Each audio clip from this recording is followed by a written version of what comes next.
Kyrie eleison, Kyrie eleison, Christe eleison, Christe eleison, Kyrie eleison, Kyrie eleison.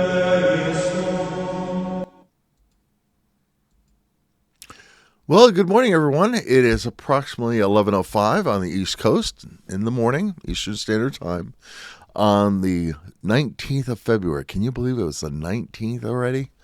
Man, oh man, between the Super Bowl and Valentine's Day and everything else, this month is just flying on by. Thank God it is the shortest.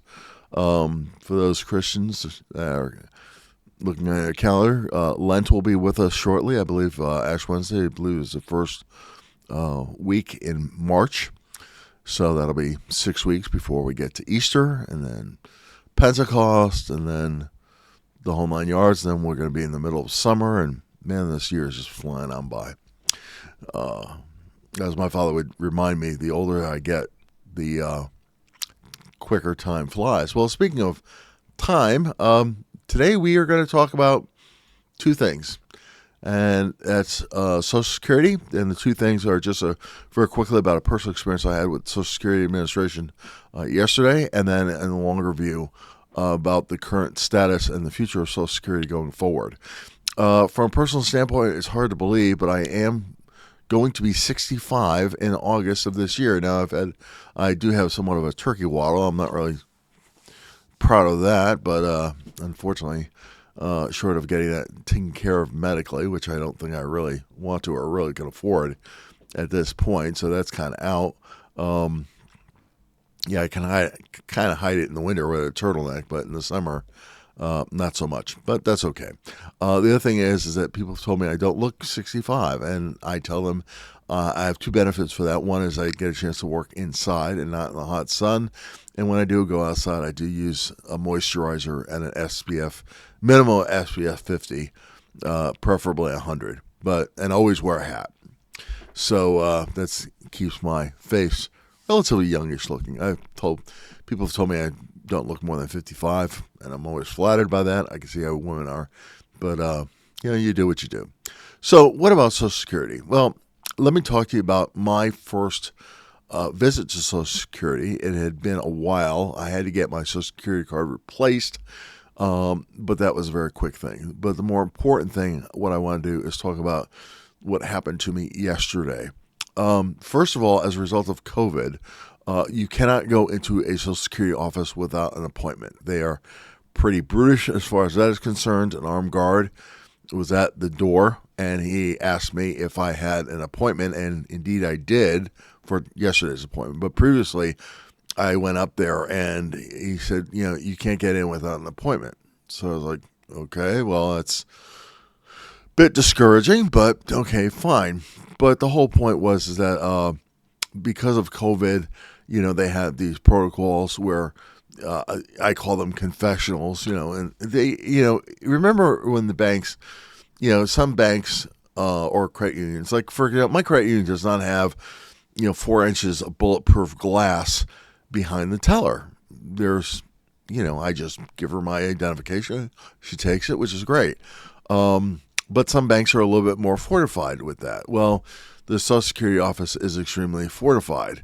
They had some extremely thick plastic between myself. There was a cutout so we could pass information back and forth, but although there was no speaker on the wall for us to communicate, we were able to communicate. Now, the gentleman that assisted me was a middle-aged Asian man, a little bit younger than I was, but very polite. I didn't get his name. He didn't offer his name, but he certainly knew mine because when he pulled my information up, and he originally said, can I call you Mr. Fellow? And I said, no, please call me Albert. Everybody else does. So I had to provide him 3 vital bits of information. When I started our conversation, I said, sir, I'd like to make sure we have 3 objectives covered in this meeting. And he said, okay. And I told him what they were. And he said, okay, well, let's start on number 1, 2, 3.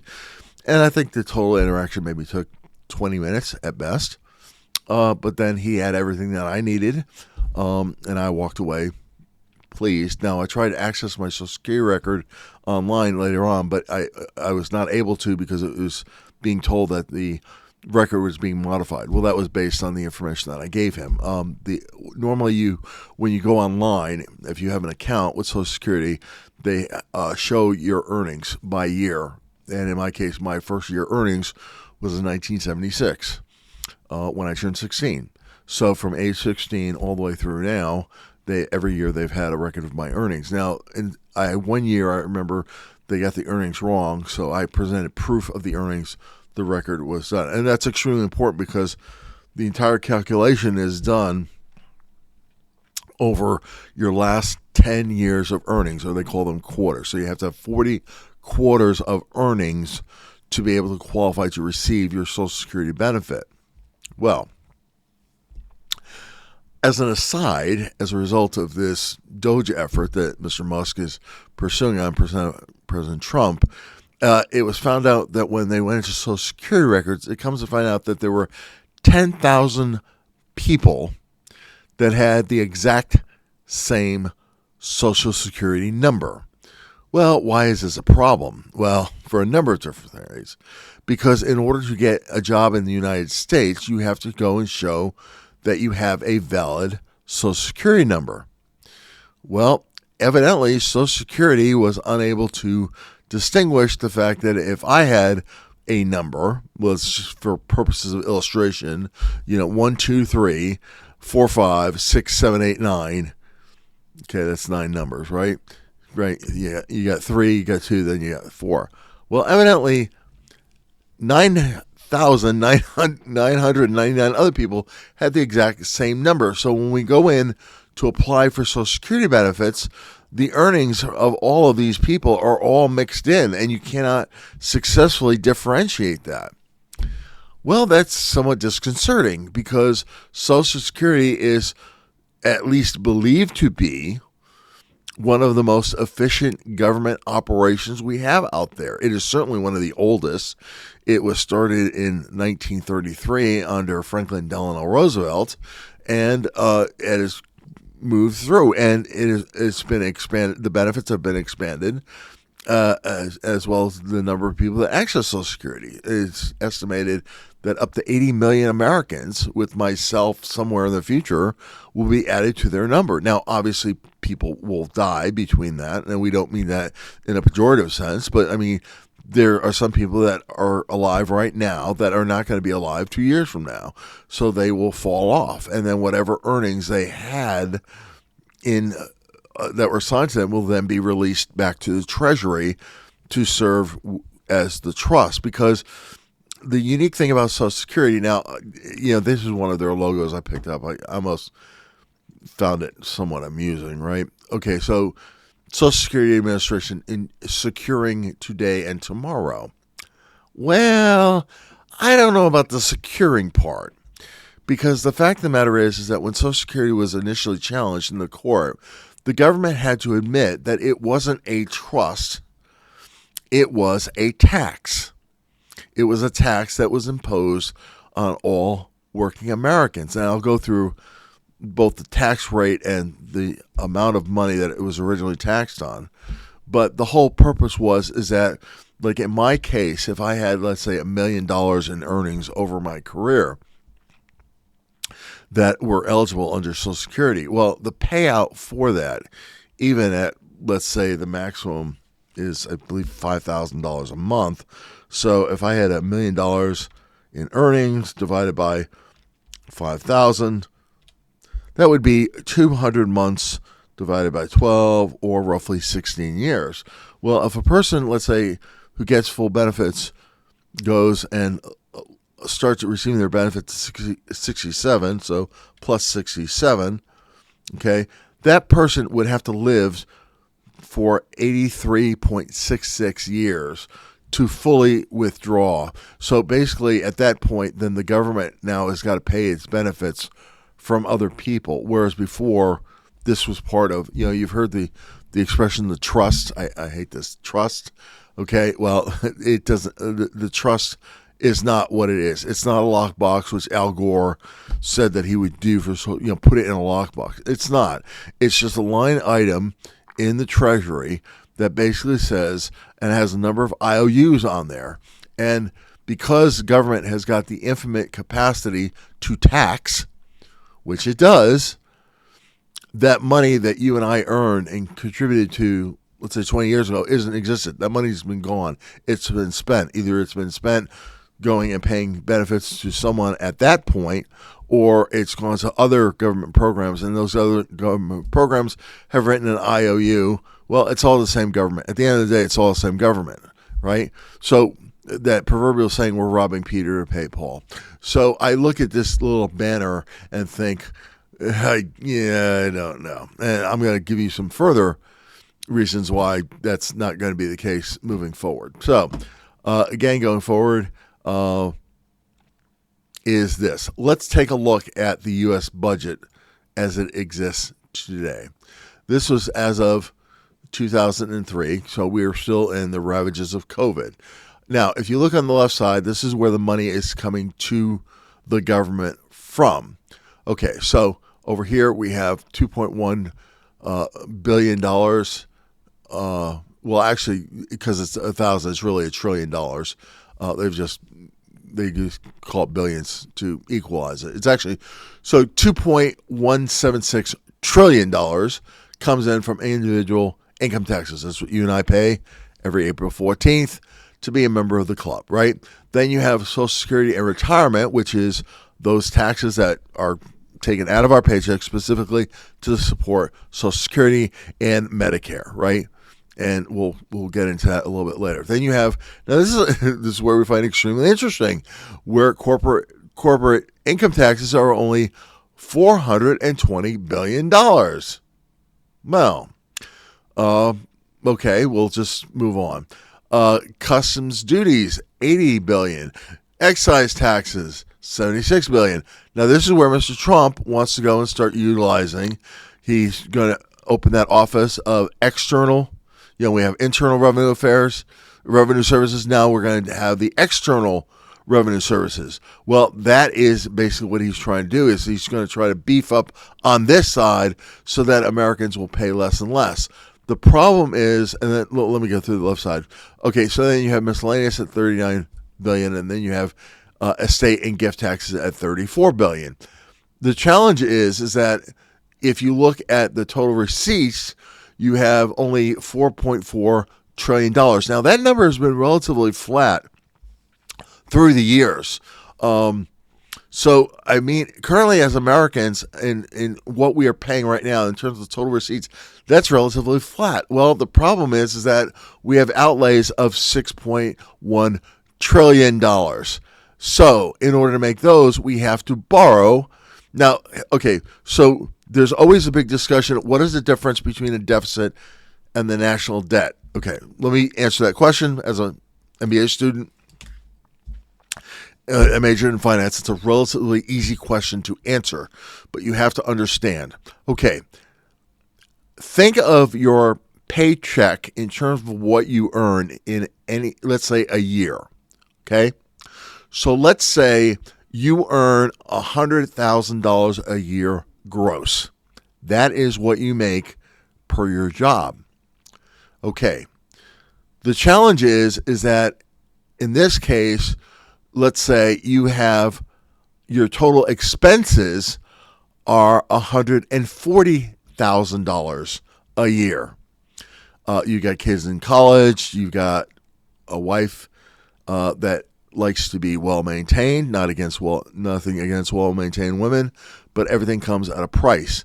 The challenge is that you are now $40,000 in debt just for that year. That's the deficit. The deficit is the difference between what you earned versus what you spend.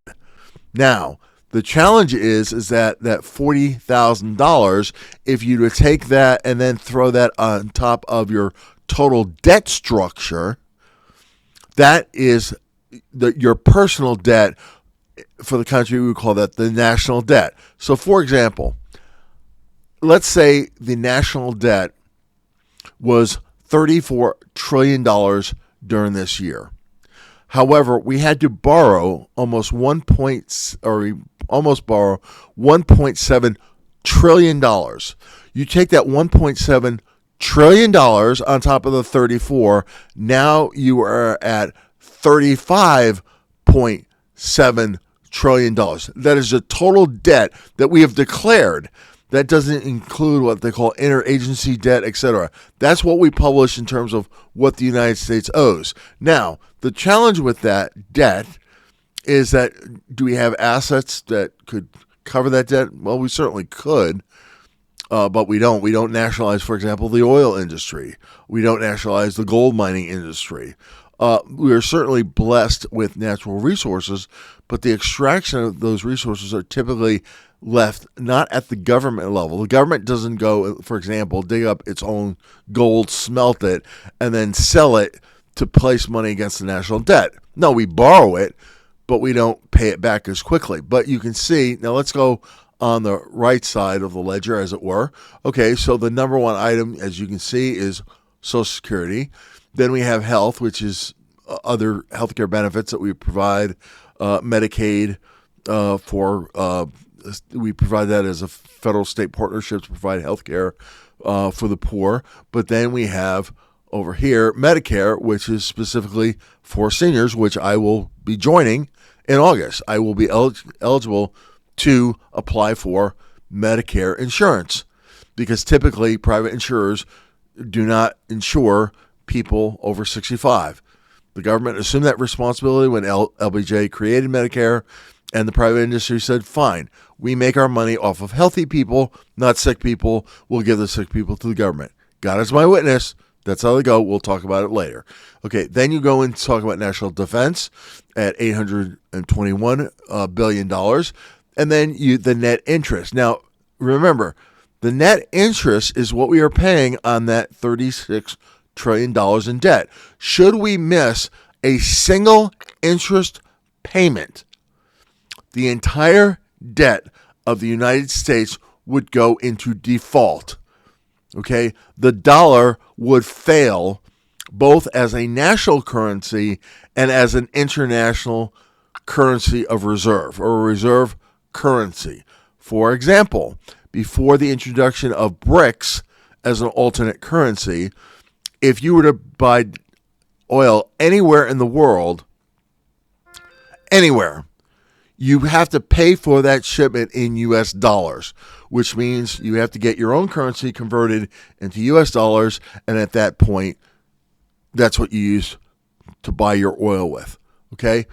If the dollar falls, as I say constantly, Katie, bar the door, it is going to be a worldwide economic collapse, and I don't say that in a frightening way. I say that in a statement of reality. Obviously, then we get veterans benefits and services. Those are benefits that we pay. Now, it's interesting. The military retirees, their retirement budget is actually paid through the Department of Defense in current dollars. There is no actuarial reserve set up for each retiree as it's done in the civilian world. Military retirements are paid out of current dollars of the Department of Defense. However, any VA related, so for example, veterans benefits, that is paid for with that line budget. Then you have transportation, obviously the maintenance of roads, and we can see, when that bridge fell down in Baltimore, how quickly that came down. Oh yes, we're paying for that as a country. Now, it is a vitally important bridge. It's a vital piece of infrastructure for commerce, but needless to say, we're paying for that. And then commerce is $100 billion, and then other. So if you look at that other, which is called discretionary spending, okay, that's less than 4% of this total $6.1 trillion budget. Okay, and that's where we're really getting into some serious fiscal harm, as it were. Okay, so let's get a little bit in history. So when the Social Security Administration was set up, it was set up that I believe it was only 2%. Now, I'm not talking about the income tax. This is separate. So this is a new tax structure that's being imposed on the American people. Okay, it was voted in by legislation. Again, we are not a democracy. We are a democratic republic. However, Franklin Roosevelt pushed for the legislation. He got it passed as part of his New Deal. So the way that it worked out was you were only taxed on the first $3,000 that you made. Now, for the vast majority of individuals at that time, that was kind of the sweet spot. But as you can see over time, and that kind of held for what? Well over, not quite 20 years, but at least 13 years, right? So 50 minus 37 is 13. Then you can see that from 51 to 44, it got raised to 3,600. Okay. Now, the thing about Washington is, you understand, it's that old adage, if you want to steal a loaf of bread, you don't steal the whole loaf, you just steal it one slice at a time. So someone cuts the bread, you cut a little bit off, you take that off. Eventually, the loaf either has got to get bigger, or in this case. So in this case, they opt to make a bigger loaf, but they're still taking money out of it. So by the time it goes from 3,000 to 1971, it goes up to 7,800. So that's well over twice as much. Then it goes from 7,800 in 1971 to 1980. Okay, so again, over 12 years, now it increases up to $25,900. Then as it goes through the years, as you can see. So right now, okay, so for example, in the year 2023, let's say you have a job. Let's say you get a great job. You make $250,000 a year. First of all, congratulations on that. Well done. But the way that Social Security is currently set up is that out of the first $160,200 as an individual, as an employee, I believe it's 6.4% of that is taken out to pay for Social Security, and then 1.24 is taken out to pay for Medicare, and your employer has a mandatory match of those funds. However, let's go to this again.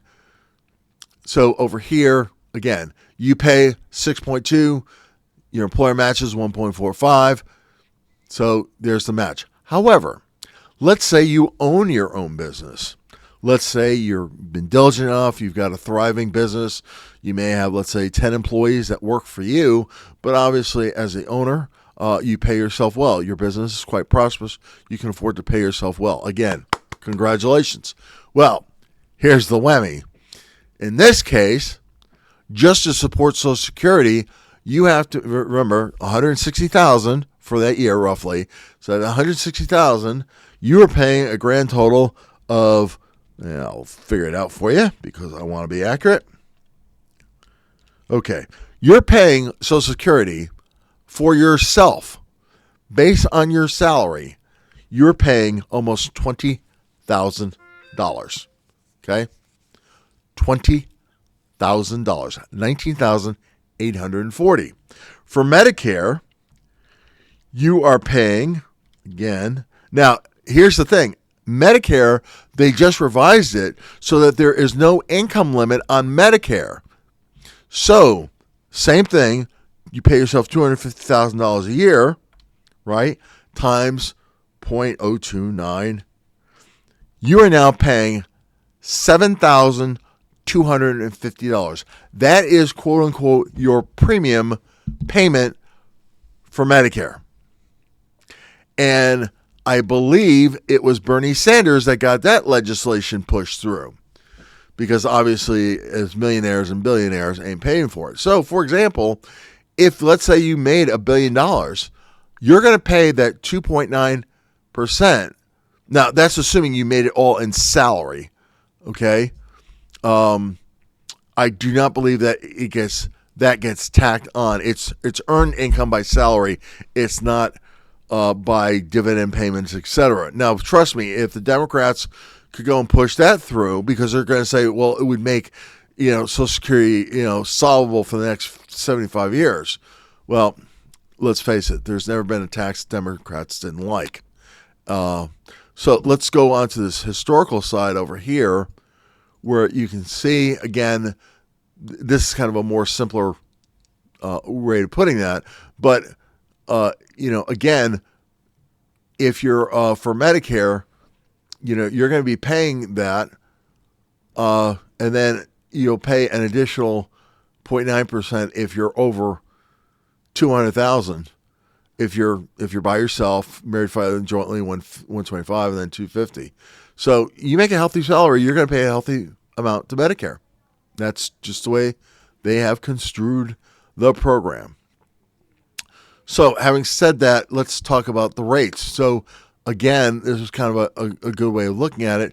Now, the reason why Medicare is over here is that Medicare was not passed until 1965, I believe, under Lyndon Johnson, but obviously Social Security was passed in 1937 with Franklin Roosevelt.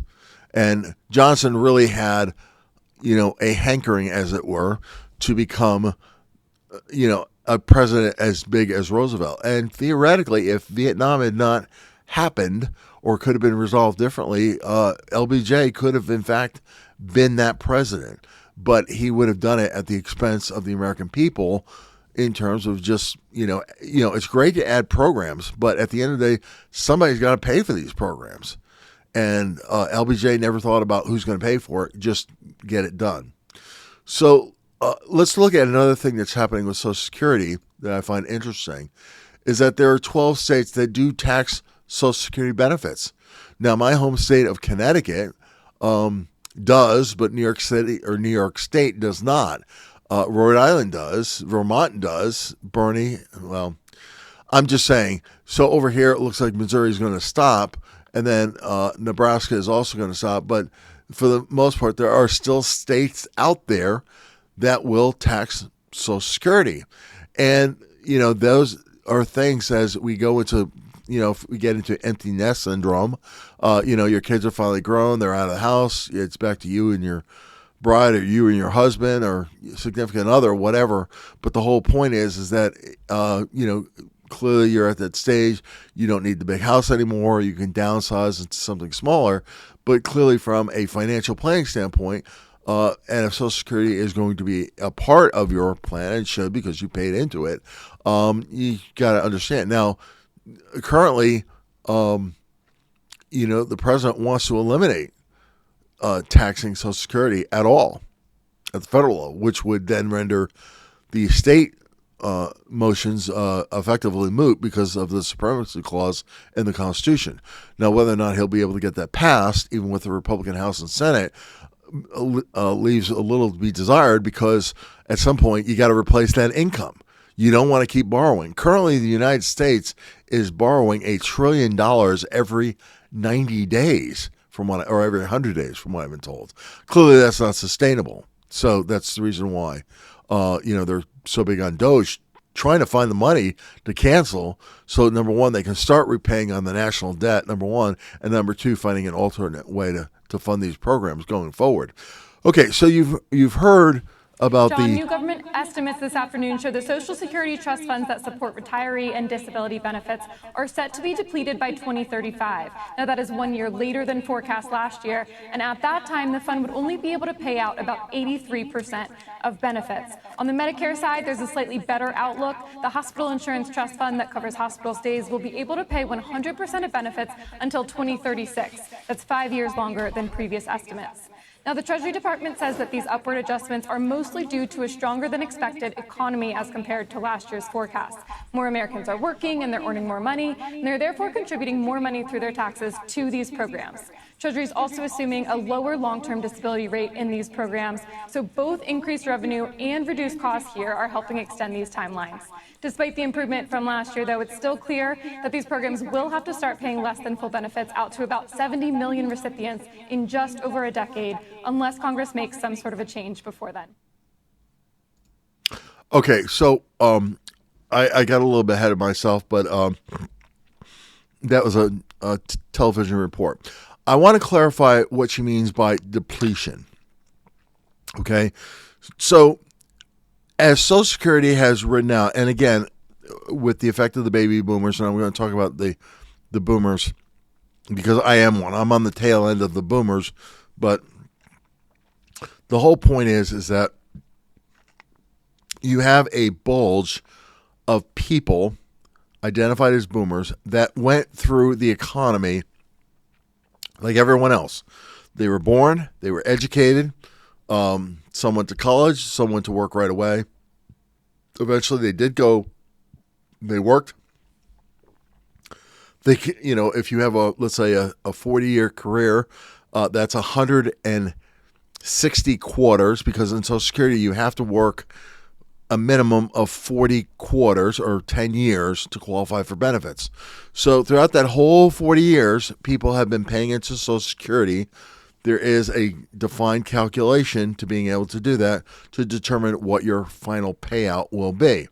Well, the challenge is that surplus, because if, let's say, Social Security had to pay out, we'll just use this as a made-up number, let's say $500 billion per year. But because of the economic effort of the people that were working, let's say it was taking in, let's say, $1 trillion a year. Well, for that year, you had what was known as a $500 billion surplus. That is, you had more money in the, I like to call the kitty, but you had more money in that reserve account than you actually had to pay out. Therefore, you had a surplus. You were in the green. Good place to be. Everyone, or the black, I should say. So everyone wants to be in the black. You don't want to be in the red. That's a bad thing. You always want to be in the black. The challenge is that as the boomers more and more have retired, and again, I was born in 1960, but I am retirement eligible, you have more and more people drawing down on Social Security. Therefore, each year, you're going to be paying out more and more in benefits. Well, the challenge is, as she stated, that at 2035, because the way our economy is structured, for example, we have over 7 million men, working age men, aged 25 to 55, that are not working at all. They have simply checked out. Now, most of them are able-bodied, but for whatever reason, maybe because of a drug addiction, maybe because of imprisonment, maybe because of sheer laziness. They like to smoke weed and play, Call of Duty for 10 hours a day. And somehow they're in a situation that allows them to do that. Whatever. But these are men that would be working and contributing to that and have elected not to. Now, of course, when it comes to Social Security, they're going to be in a shock, because if they ain't working, they don't qualify. I don't care how old you are. The rules are quite mandatory and strict. You have to have 10 consecutive years or 40 quarters of work in order for you to qualify. If you don't have it, you don't have it. Period.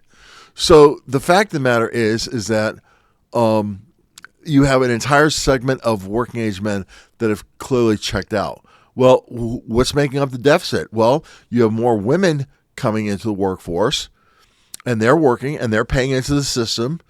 So they're entitled to their own account. My wife has been working separately. She has her own account. I've been working separately. I have my own account. The point of the matter is that the longer you work and contribute into the system, the higher your benefit will be.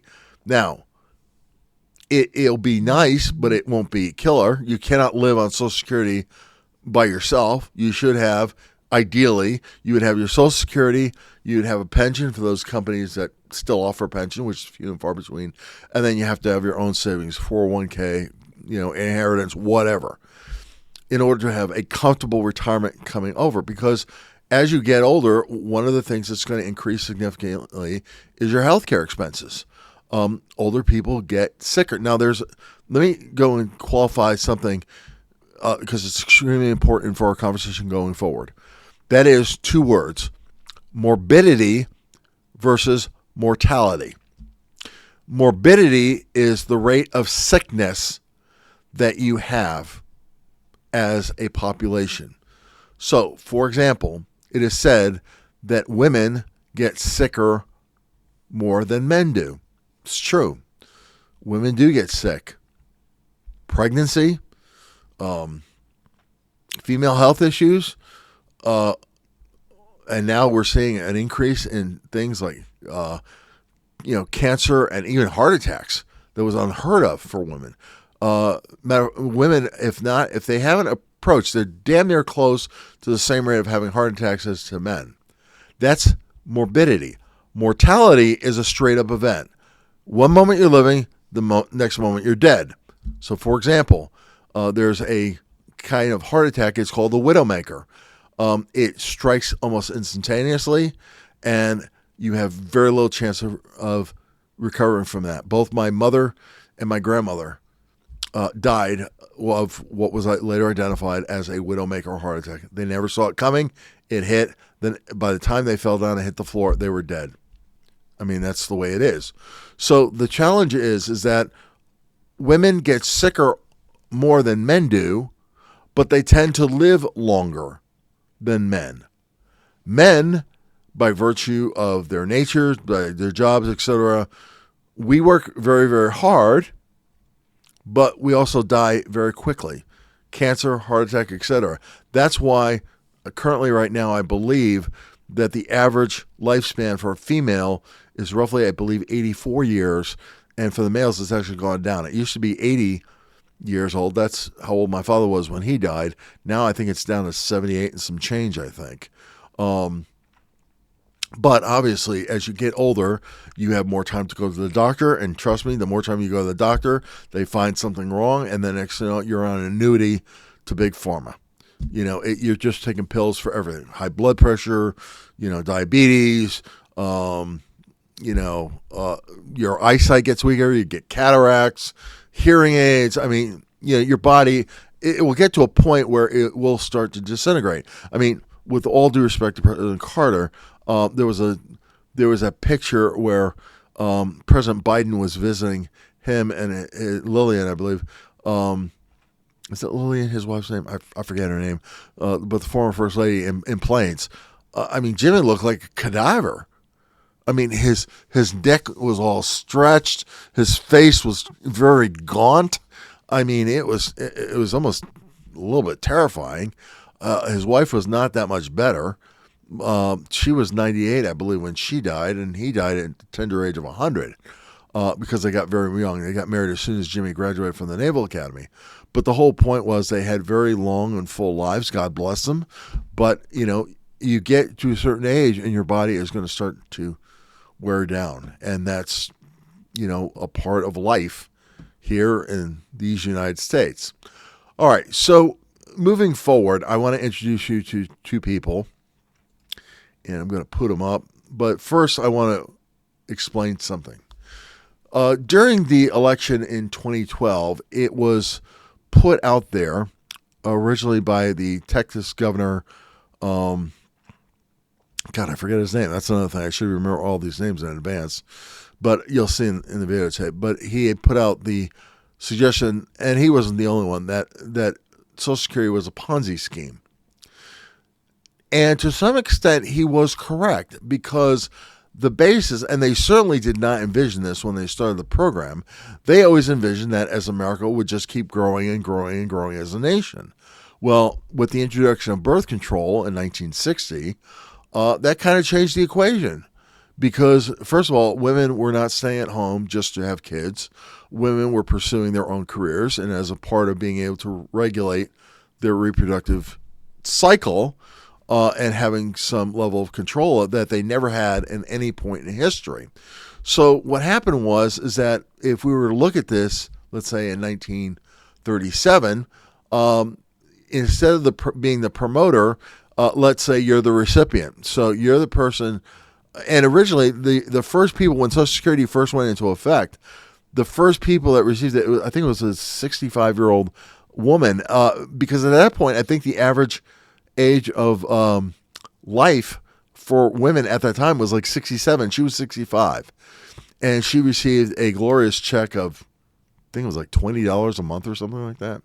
I mean, it wasn't much, but the expectation is that people died relatively quickly. So if we make retirement age at 65, and they die 2 years later, no big whoop. Well, modern science and modern medicine has changed that. So now we have an expectation of people are living significantly longer than what was originally planned, number one. And number two, and more importantly, there are less people paying into the system. So what you're finding is that instead of having that broad pyramid, that pyramid base is getting more and more narrower, but you have more people on top going and receiving benefits. And that's the problem, because again, it's money in, money out, first in, first out. So if you have more people drawing on the system because they have paid into the system, but you have less working people that are working in there that are paying in those taxes, at some point your fund is going to be depleted. And what they mean by depleted is you can only pay out in benefits what you receive in taxes. So I'm going to talk about that a little bit later, but I want to talk about these next two guys. So in terms of a Ponzi scheme, it was actually invented by a criminal by the name of Charles Ponzi in New York. And basically what he did is he proposed a system where if people would buy in, he could guarantee a certain rate of return. But in order to guarantee that certain rate of return, he then had to recruit more and more people with the same promise. And the way that it was built up is that he started paying the first people with the second people's money, and the second people's money was getting paid with third people's money. And then ultimately what happened was the system would crash, because unless he could recruit new buyers, the system didn't work. Well, the gentleman on the right-hand side, Bernie Madoff, took it on steroids. And although Charles Ponzi was the originator of the Ponzi scheme, Bernie Madoff put it on steroids and sent it into outer space to the tune of what was, I believe, $61 billion. Now, somehow they recovered, I think, 2/3 of that. But clearly, there were some people that either did not get all of their money back or even, a percentage of their money back. So clearly, it was a criminal scheme. Financially, it could not work. It's been demonstrated many times. It could not work. But unfortunately, these people were taken in by this scheme, and some of them lost everything in the process. Now, what I want to do is talk about the boomers, but again, this is coming out of Wikipedia, but as you can see, you have a series of generations, right? So as I said before, boomers are typically those identified that were born in 1946, right after World War II, to 1964, I believe. And then, each generation. So again, after us as boomers, you have Gen X, then you have the millennials, then you have what is known as Gen Z, and then you have Gen Alpha and Beta. Again, time moves on, right? The previous generation, they lived, they died, they move on. So the greatest generation are those people that lived during World War II. World War II veterans right now are dying at about 1,000 deaths a day. I don't know when it's projected the last veteran is going to die, but it will be relatively soon. And then at that point, then you have the silent generation, which I'm not really familiar with, but then you have the baby boomers, which I am a part of. So to illustrate the effect of the baby boomers in the Social Security system, I've picked this illustration. This is an anaconda snake that is found in South America. Anacondas can grow up to 40 feet long. Yes, they can be that big. That snake, without that bulge in the middle, probably would weigh anywhere between 250 to 300 pounds. It would probably take no less than 4 or 5 men to successfully lift that snake. Well, the bulge in that snake, what is that? Well, it could be something as big as a deer. Anacondas have got a special flex mechanism in their jaw that allows their jaw to expand and consume things that are much larger than it is. So in this case, it is successfully ingested. We'll call it a deer for lack of a better term. And that deer in that bulge represents the boomers. Now, as I said before, you had the generations before, right? You had the greatest generation, the lost generation. That's all these people over here. And then on the tail, represented over here, you have the Gen X's, the Gen Z's, and then Generation Alpha and Bravo. The whole point is that as this thing moves through the system, now it will get smaller over time because baby boomers will die. Some people will say that we're not dying quick enough, but that's more of a pejorative than anything else. But the baby boomers will move through that system, and ultimately, at some point, we will be history, just like this deer was history.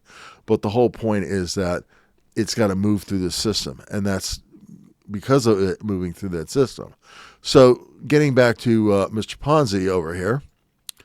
So my question. This is, I'm sorry, before we get into it, this is a video addressing that very same issue, and I want you to listen to both the question and the comments because it's very, very important on how these politicians try to, quote unquote, solve the problem. Okay, now we'll go. My question, how will you convince senior citizens that Social Security and Medicare need to be changed and get their vote?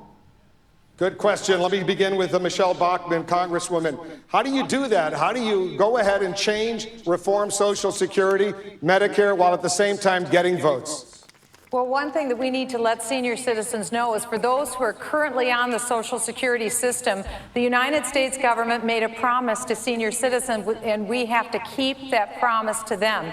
But we also need to know that for those who are not yet on the system simply has to be reformed in order for it to work. The same goes with Medicare. We know that President Obama stole over $500 billion out of Medicare to switch it over to Obamacare. We also know that Medicare Hospital Trust Fund will be bankrupt within 9 years. These are programs that need to be saved to serve people, and in their current form, they can't. So we need to have someone who understands these programs, who understands the solutions to these programs. I'm a person that's had feet in the private sector and a foot in the federal government. I've been there long enough to know the problems, but not long enough to become a part of the system. I know what to do, and I have the core of conviction to be able to make the changes that senior citizens can count on.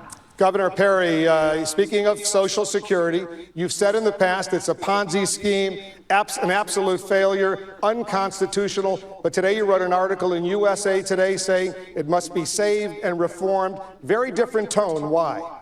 Well, first off, the people who are on Social Security today need to understand something. Slam dunk guaranteed. That program is going to be there in place for those individuals that are moving towards being on Social Security. That program is going to be there for them when they arrive there. But the idea that we have not had the courage to stand up and look Americans in the face, young mid-career professionals, or kids that are my children's age, and looked them in the eye and said, listen, this is a broken system. It has been called a Ponzi scheme by many people long before me. But no one's had the courage to stand up and say, here is how we're going to reform it. We're going to transform it for those in those mid-career ages. But we're going to fix it so that our young Americans that are going out into the workforce today will know without a doubt that there were some people who came along that didn't lie to them, that didn't try to go around the edges, and told them the truth. Governor Romney, you've said that Governor Perry's position on Social Security is, quote, unacceptable and could even obliterate the Republican Party. Are you saying he could not, as Republican nominee, beat Barack Obama? No, what I'm saying is that what he just said, I think most people agree with, although the term Ponzi scheme, I think, is over the top and unnecessary and frightful to many people. But the real issue is that in writing his book, Governor Perry pointed out that in his view, that Social Security is unconstitutional, that this is not something the federal government ought to be involved in, that instead it should be given back to the states. And I think that view, and the view that somehow Social Security has been forced on us over the past 70 years, that by any measure, again quoting from his book, by any measure, Social Security has been a failure, This is after 70 years of tens of millions of people relying on Social Security.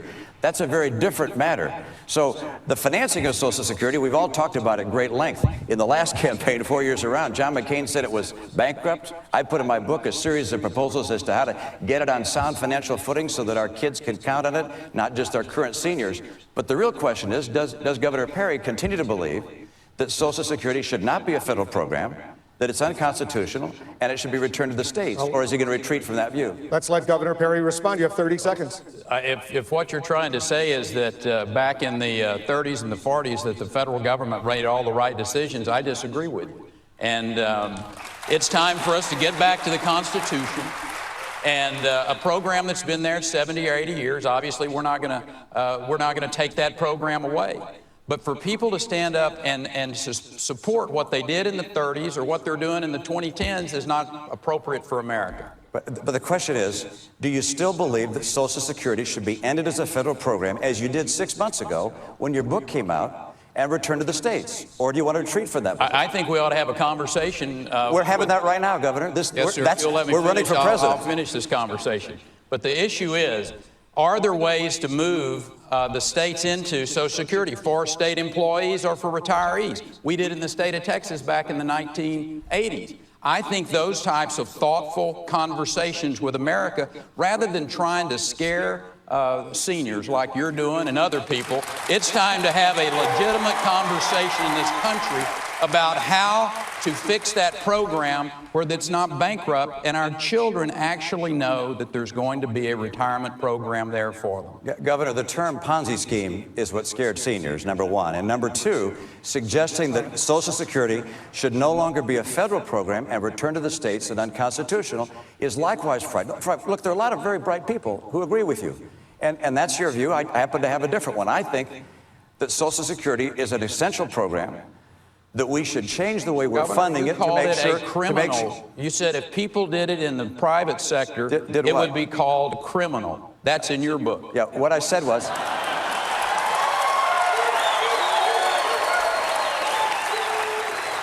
Governor Perry, you got to quote me correctly. You said it's criminal. What I said was Congress taking money out of the Social Security Trust Fund is like criminal, and that is, and it's wrong. Congressman Paul, let me expand. Okay, so that was a very good interchange between two former governors, Rick Perry of Texas and Mitt Romney of Massachusetts. Now, a couple things real quick. Number one is that the constitutionality of Social Security. Social Security is based on a premise of what is known as a transfer payment. That is, the government goes and captures taxes as revenue, right? It's always your money, but it captures it as revenue in the form of taxation on your income, your dividends. For example, in the IRS code, it is written that if you make money anywhere around the world, it is subject to U.S. tax code as an American citizen.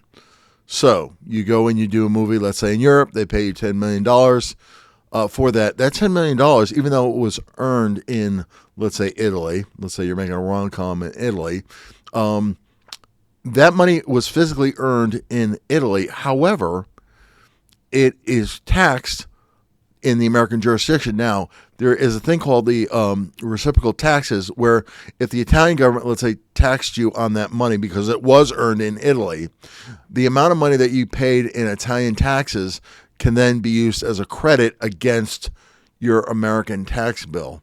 But the fact of the matter is that you make money legally. That's the difference between the crooks. They make their money illegally, but they don't pay taxes on it. That's what they got Al Capone on for tax evasion back in the late 30s. They didn't get him on murder; they got him on tax evasion. But the whole point is that it goes to the fact that it is a federal program, but it is based on a transfer payment. Money is taken in, it is processed, i.e., through the Social Security Administration, and then it is passed on to other individuals. It's not returned back to you at that time. Remember, if you're in your early 20s and you're paying Social Security taxes, you're not getting a check from Social Security now. You're going to get a check from Social Security 40 years down the line, but then someone else is paying those taxes. Okay, or the government is receiving income from somewhere else, or at worst, it's printing money, creating money out of thin air, which reduces the value of the dollar. So you may get your check, but your dollars are worth less than than what you paid into the system 40 years ago. That's a big problem. The other thing that was addressed was returning to the states. Now, the problem is that there is no corresponding state function with respect to Social Security. There are such things as, unemployment insurance, but that typically is a state and federal joint partnership in there. Now, for example, in the state of Georgia, I just received my last unemployment check after only 13 weeks. Well, the problem is that they elected to go the state route. They basically rejected the federal part because the federal part had additional mandates that the state did not want to spend money on. So I got 13 weeks. I got my letter. It's in my folder saying thank you, but this is your last check. Have a nice day. So now going forward, let's talk about the benefits, quote unquote, being deleted. So let's go to this part. And this is the part that I was telling you about it being that payments are going to have to be reduced somewhere between 2034, 2035. Thank you, Mr. Chairman. I think it's helpful if we're going to be responsible as we consider discussions about our spending and the budget, if we put COVID funding aside, because I think it's embarrassing to suggest the President has reduced the size of the deficit or reduced spending as a percentage of GDP. When we had COVID, we were in the midst of COVID, we passed extraordinary measures. The President, went far beyond Congress with a $1.9 trillion plan. To say somehow that he's been cutting the deficit is just not realistic. And Senator Scott described the change in actual federal funding on a baseline basis. I think if you're serious about discussing the budget and what's going on and what our needs are, putting COVID funding aside is essential for that conversation. On a separate topic, I'm not aware of anyone in this category, but are you aware of anyone of the elected officials we have in the federal government, at the Congress, or anywhere else that have proposed cutting currently proposed cutting benefits for Social Security of any kind? Senator, I have heard of proposals. No. You've heard of proposals from a current senator, currently or congressman, currently proposing to cut benefits to Social Security? Yes. Have they changed their position? No. Maybe. Yes. Members who are current members. I said, has anyone in the last several months or the last year, has anyone, Republican or Democrat, proposed Social Security benefits? So now you're asking if people change their position? Maybe. But there are records. Are you aware of anyone? There is a record. Are you aware of anyone? Excuse me. Are you aware of anyone? Are you aware of anyone proposing cutting Social Security benefits? Your first question, current members have well-known policies out there to cut Social Security and Medicare. That's simply wrong. That is simply wrong, and it's not honest to say that to members of Congress. That is simply wrong. There is no one who's recommending cutting Social Security benefits, all right? Number one. Number two, do you recognize that in the next 10 years or so, the trust fund on Social Security is going to run out, and under the law, benefits would be cut dramatically, like 25%. You're aware of that? I'm aware. Yeah. That's a problem, right? Of course.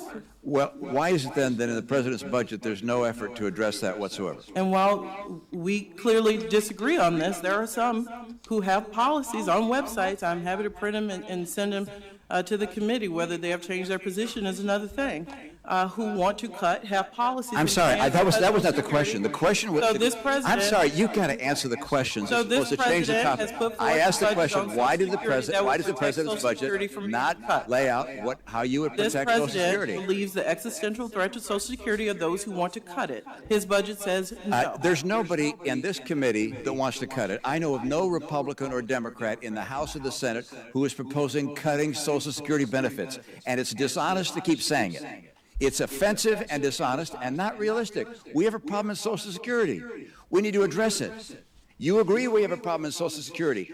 Make it clear, 1,000%. No Republican is proposing cutting Social Security benefits. Now, the question is, why have you not proposed in your budget any action to protect Social Security? Senator, I look forward to seeing plans that are very clear. The question is, why have you not proposed it? That those Why have you not they made a will not proposal? cut Social Security. This president has put it in black and white. We look forward to seeing a plan that suggests that Social Security is off the table. This president believes the biggest threat to Social Security are those who want to cut it. His budget says no. You know, I really do find that just offensive in the extreme, which is you can't name anyone who is proposing Social Security benefits. I have said, and I know my colleagues, no one is proposing cutting Social Security benefits for our Social Security recipients. No one is proposing that on our side. And you keep on saying that's the biggest threat. The biggest threat is in 10 years or so, the Social Security Trust Fund runs out of money and benefits get automatically cut by 25%. We don't want that to happen. I'm upset that the president hasn't included any effort to address that shortfall because I want to protect Social Security benefits for all of our recipients. Now, a question I have is, you do, fortunately, look at Medicare and suggest, hey, we need to take action to protect Medicare. I agree with that. I'm glad you do. You propose, however, the only solution is not cutting costs at all, but only raising taxes. Do you believe there's any prospect that Republicans are going to vote to raise taxes only as a way to save Medicare? For those over 400,000, I hope so, that they would raise those No, I taxes said, by do you 1.2%. believe that Republicans in the House and in the Senate are going to vote to raise taxes and nothing else, just raise taxes to save Medicare? Well, that is not the only proposal. If you look, the net investment income tax, which was always created to go into the Medicare Trust Fund and was not, we suggest moving that over as a part of keeping Medicare extended by at least 25 years. So that's one part of the proposal. That is not a raising of tax. That Do you is believe, accounting I know for- my time is up, do you believe that it makes sense for a bipartisan effort to work together to find compromise positions, common ground, to actually save Social Security and protect Medicare? Yes. Thank you. Okay, first of all, in that clip, Mitt was, after he was defeated in the presidency in 2012, he lost again to Barack Obama, who succeeded in having a second term. Mitt was elected as senator from the state of Utah. And at the time, Michael Lee was the junior senator, because there's always a junior and senior senator from each state. Mike Lee, I believe, was actually the senior senator from Utah, although Mike is younger than Mitt, obviously. But the whole point is that Mitt was trying to engage this person. Now, I think the thing that's very important is two things. Number one is that, and of course, these hearings are very confrontational in nature, because the fact of the matter is that she was not willing, and it made sense for political purposes. She's saying, well, there are proposals out there, but she would name names, right? Which I thought was somewhat cowardly, for lack of a better term. I mean, if it's in the public record, it's in the public record. Name names. Say this senator, this, this representative, whatever, is on the record saying they need to cut Social Security. But again, going back to that expression that I said earlier in this presentation, is that Social Security is a third rail. It is electric. Now, are there ways that they can modify Social Security? They will. I believe that the way that it works right now is that starting at age 62, you can start collecting Social Security, but that level of benefit is roughly, I believe, about 80% of what it would be if you waited until you were 67. If you go to from, let's say, age 70, I believe that increases to about 120%. So, for example, let's say your full benefit at 67 is $5,000 a month. Let's just say for illustration purposes. Okay, at age 62, you could start taking your Social Security benefit, but it would only be $4,000 a month. Okay? Now, if you waited until age 70, let's say, then you could go in and you could collect, let's say, 120%. So it would be $6,000 a month. But you'd have to wait until age 70 to do that. So there's a varied spectrum.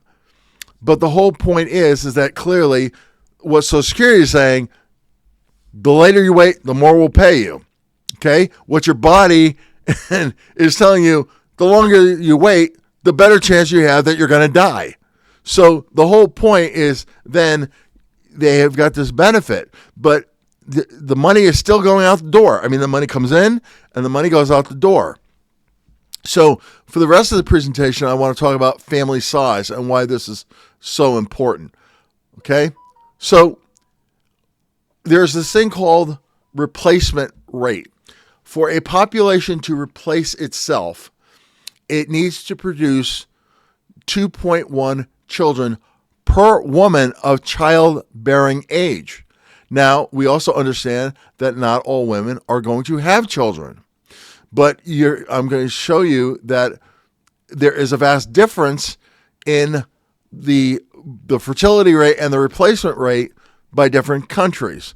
So, I use this kind of as a meme, but my wife is, she's actually half Sicilian, but I've been to another. So this is a meme growing up Italian. Okay, so for illustrative purposes, you see Nonna is Italian for grandmother. Nonno is for grandfather, I believe. So you got Nonna here, you got Nonno here, okay? You have 5 siblings with their spouses here, and you have 10 grandchildren, okay? That's a very large Italian family, and God bless them. But that's the way it was growing up. And, many pleasant memories being around my wife's family. However, let's look at an Italian family now. Well, since the introduction of birth control throughout the world, we are finding that families are smaller. So, if you can imagine, this woman has got parents. Let's say her parents are still alive, although not in this picture. Her husband has got 2 parents, although not in the picture. So you've got 4 grandparents, 2 siblings that got married, and only 1 grandchild in this family nowadays. Okay, how do I know this?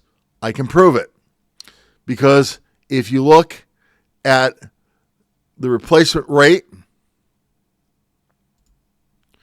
over here, is that somewhere dead center, as it always is, the population replacement rate is 2.3 children of childbearing women. Okay? So as you move a little bit, Indonesia is actually 2.1, so they are below the replacement list. Peru, even U.S. Virgin Islands. Now, let's look at this. The top countries right now: Niger, Chad, Congo, Somalia. 6 births per woman in 2024. Okay? Now let's look at Italy and the United States. Okay? Italy is at 1.3. Israel is 2.9. So the Israelis are above the curve. So they'll have no problem replacing their population. There will always be an Israel based on this. However, look at the USA. The USA currently is 1.7. Now, you can offset total population growth by your immigration policy. And as we've seen, as we receive more immigrants, predominantly from south of the border, their fertility rates are typically better than what we currently are. Okay? But as you can see right now, for each woman of childbearing age, they're only producing just under 2 children. Okay, so how does that affect the future of Social Security? This was the point that Mitt Romney was making. Since Social Security cannot pay any more in benefits than what it receives, is that when that current surplus is deleted, as the baby boomers are moving through, that at some point in 2034, their income, that is the receipts that they receive in the working population, is going to be significantly less than what it is right now. It is going to be 20% less. If workers and companies are now resuming on AI, it may be even worse. That amount may be the same, but it may come sooner. It may come in 2031, 2030. Because as we see in this current thing, I mean, companies are laying off people by the droves.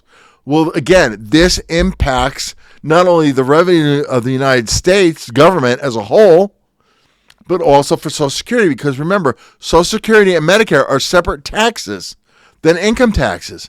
Income taxes do not support Social Security. Social Security taxes and Medicare taxes support Social Security and Medicare.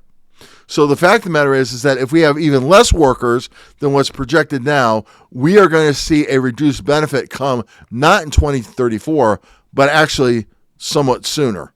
And that's the cause for concern. So again, looking forward, in terms of that, what really is the future of Social Security?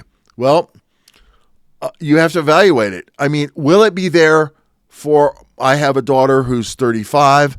I have a special needs son who's 32. I believe it will be there. It will probably be there for him, but it will be there for her, but the benefits will be depleted. I mean, there's just no other way around it. Unless you have a separate funding source, or by chance that the United States can decrease the federal debt, right? Because again, for every dollar that you have to make an interest payment is one less dollar that you have for any other federal program. So needless to say, I believe the federal budget is going to come to a reckoning. It's going to come to a reckoning, number one, to prevent the fall of the dollar, which I think is paramount. But clearly, a country that has so much debt like we have right now, it's just simply not sustainable. And I think now that by hook or by crook, now the Democrats can play, la la land all they want. They go and they have, la la la, I don't hear you.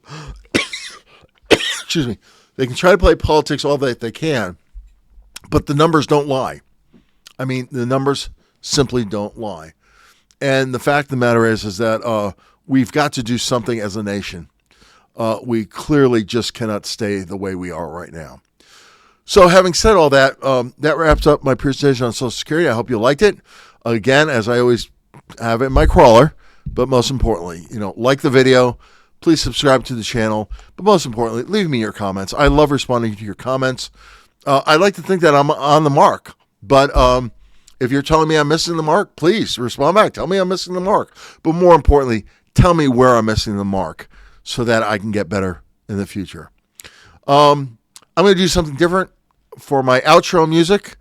I have picked not an Air Force tune, believe it or not, but a United States Marine Corps tune. It is the tune Stars and Stripes Forever by John Philip Sousa, the famous bandmaster for the Marine Corps' presidential owned band.